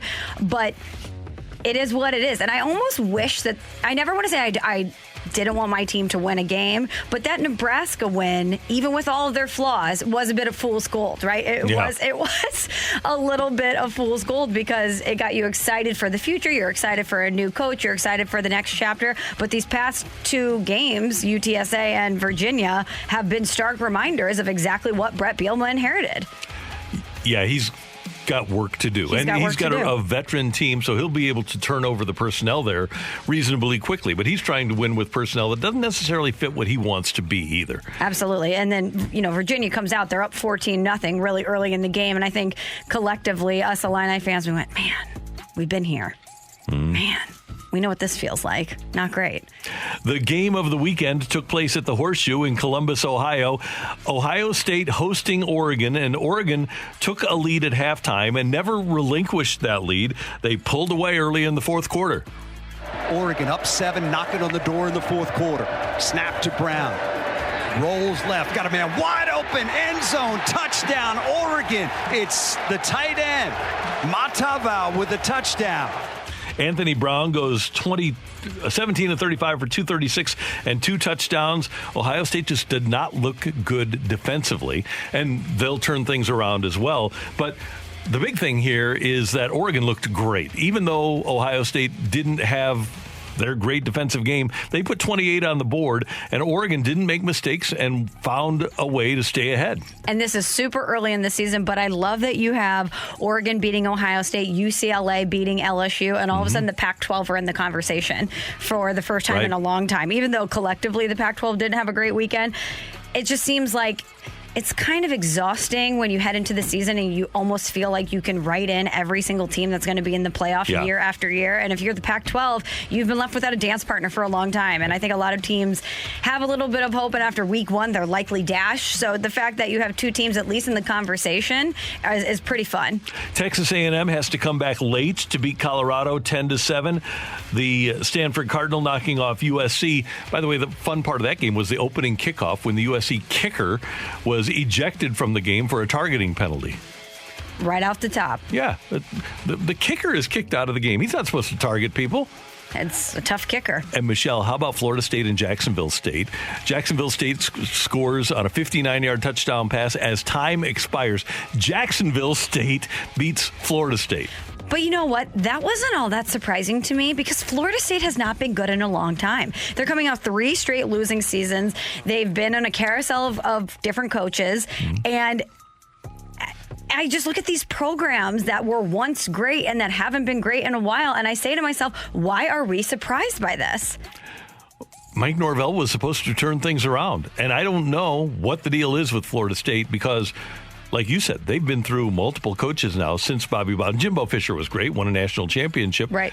But since Jimbo, really. They aren't happy, obviously. I would think that Norvell's probably on the hot seat today after starting off 0-2. Of course. Any program like that, with a loss like that, especially opening the season this way, never great. But it's always amazing to me that certain teams could sink far like this because there's so much talent in Florida. There's so much talent in Florida. And when you have a program that was a preeminent force in college football in Florida State, you would imagine that maybe if they took a step back, it would be a little bit of a stumble, but they would kind of always be in the mix, especially in the ACC. But to see Florida State fall this far they got some work to do. Yeah. Another team that has some work to do before they get to the SEC, the Texas Longhorns, who were drilled by Arkansas 40-21, and Barry Odom's defense for Arkansas was sensational against Texas. Do you think the SEC or members of the SEC take a little bit of pleasure in that? There's no doubt, especially A&M and Mizzou, the teams that were in the Big 12 that came to the SEC. They're saying, okay, welcome to the big time now. That's right.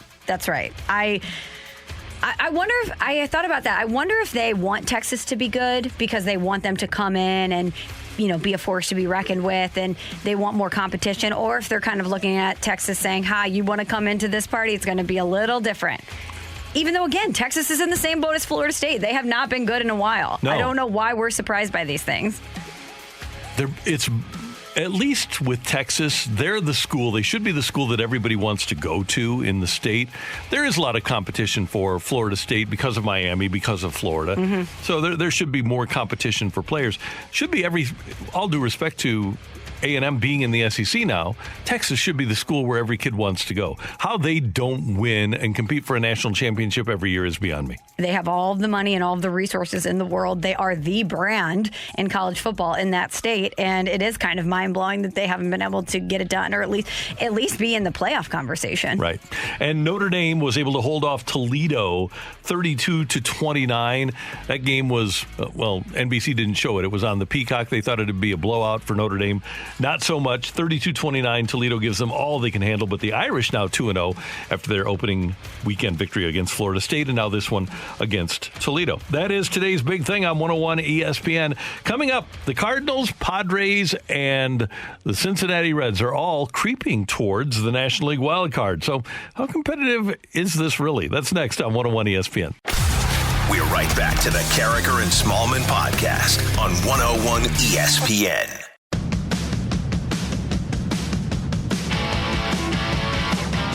All right, kids, here's how the National League wildcard race shapes up at the moment. The Dodgers are 91-53, 16 games ahead in the number one wildcard spot of the Padres and the Reds, who are tied for the top spot, the second spot, actually, in the wild card. The Padres are 74-68. The Reds are 75-69. The Cardinals even on the loss side with Cincinnati. They both have 69 losses. The Cardinals only have 73 wins, so they're a game behind. Philadelphia, Michelle, just lost 3 of 4 at home to the Rockies. Ooh, and so Philadelphia is 2.5 games behind the leaders, a game and a half behind the Cardinals. And to add a little context there, the Rockies 21-51 on the road. Coming into that series, they were 17-50 on the road, and they took 3 of 4 in Philadelphia. Do you think the post game is just explain yourself? Yeah, it's got to be that. In Philly. Yeah. Explain yourself. How could you have let this happen?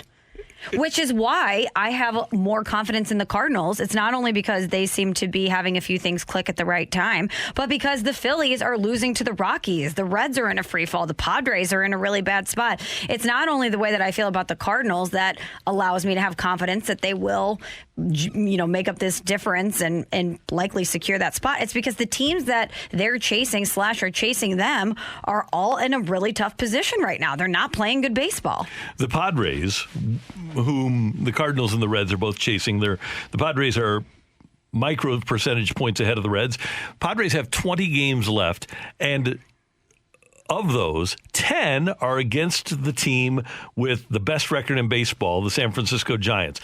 How the schedule was set up this way, I don't know, but the Padres have 20 games left. They're 18.5 behind the Giants. The Giants have 93 wins, far and away the most in Major League Baseball, and they're still battling the Dodgers for the top spot in the West. Dodgers 2 games behind them. So the Giants are going to be playing motivated ball. They're the best team in ball, and they're playing the Padres 10 of the Padres' 20 games. Oh, yeah, looking at that schedule, there's a lot of orange. They have to play the Giants so many times. The Cardinals are in there, the Dodgers. So, yeah, if you're a Cardinals fan and you look at the Padres' remaining schedule and the way that they've been playing and their pitching issues, you have to feel good about that. The Reds have lost 6 consecutive series, and they are percentage points behind the Padres. The Reds have 3 at Pittsburgh starting tomorrow. Then they get the Dodgers at home. That won't be easy for Cincinnati. No. Then they get the Pirates at home. Then they get Washington at home before wrapping up with a couple at the White Sox and then 3 at Pittsburgh. You'd think that the Reds would be able to take advantage of that, but the series they've played, among the series that they've lost in their last 6 series, this one to the Cardinals, they lost 2 of 3 to the Cubs, they lost 2 of 3 to the Tigers, lost 2 of 3 to the Cardinals, they lost 2 of 3 to the Marlins.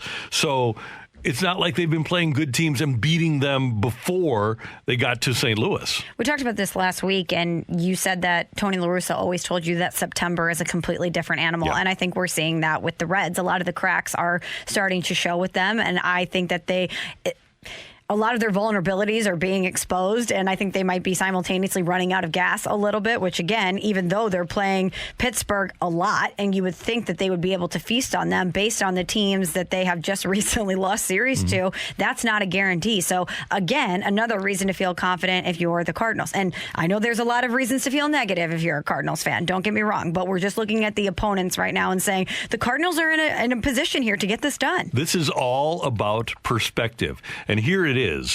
the ultimate piece of perspective for this wild card race. The Cardinals have gone 20-17 since August 1st. They played 37 games. They've gone 20-17 and picked up 6.5 games in the wild card race. Wow. Despite going 3 games over. Padres have gone 14-20. The Reds have gone 20-18. And the Mets have gone 15-24 since August 1st. So that's why you have to feel good if you're a Cardinal fan. It's not because your team is so great. It's because the other teams that are in the league are so deficient. Do you think they get it done, the Cardinals? Do you think they're in? And there's a lot of baseball left to play, but right now, a game out. Here's why I like the Cardinals, and yes, I do. And it really doesn't have as much to do with them as it does with who they're playing, because I think Milwaukee, they know where they're going to be. They're essentially locked in as the number 2 seed. They don't have much to play for, except for their pitchers going for individual records. But I have to believe that down the stretch, Craig Counsell is going to be taking it easy. He doesn't care who winds up in the wild card, whether it's they're all going to be the same. They're all going to be pretty average. So from that perspective, after the Cardinals play these 3 at New York, they come home and take on the Padres. Padres are, as you use the perfect word, vulnerable, and the Cardinals should be able to handle them, at least get 2 out of 3. Then you go to Milwaukee for 4, and I think you'll be able to split with Milwaukee because I don't think that they've got a lot to play for.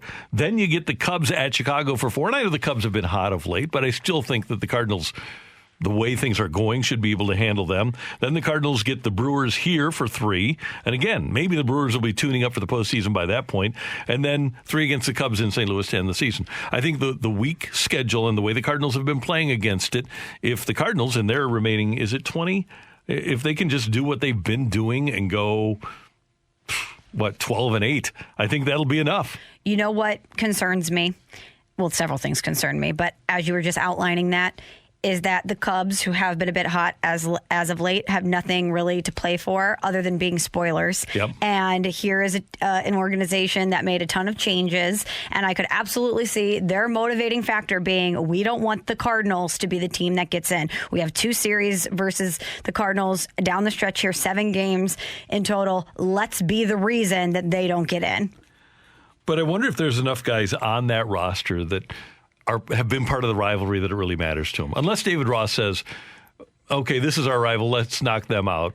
Couldn't you see David Ross saying that I absolutely could, in the media, and saying that to these guys, giving them something to galvanize around, getting the fan base something to get really excited about? We're going to go out there and we're going to play spoiler to the Cardinals. Yeah, and you're playing, if you're an individual, playing for a better look next year at spring training, because that's going to be a different looking team. And if you're one of the guys that's been given an opportunity after their purge, you want to catch David Ross's eye. So there are a lot of reasons for the Cubs to play hard, but the bottom line is Cardinals have Molina and Arenado and Paul Goldschmidt.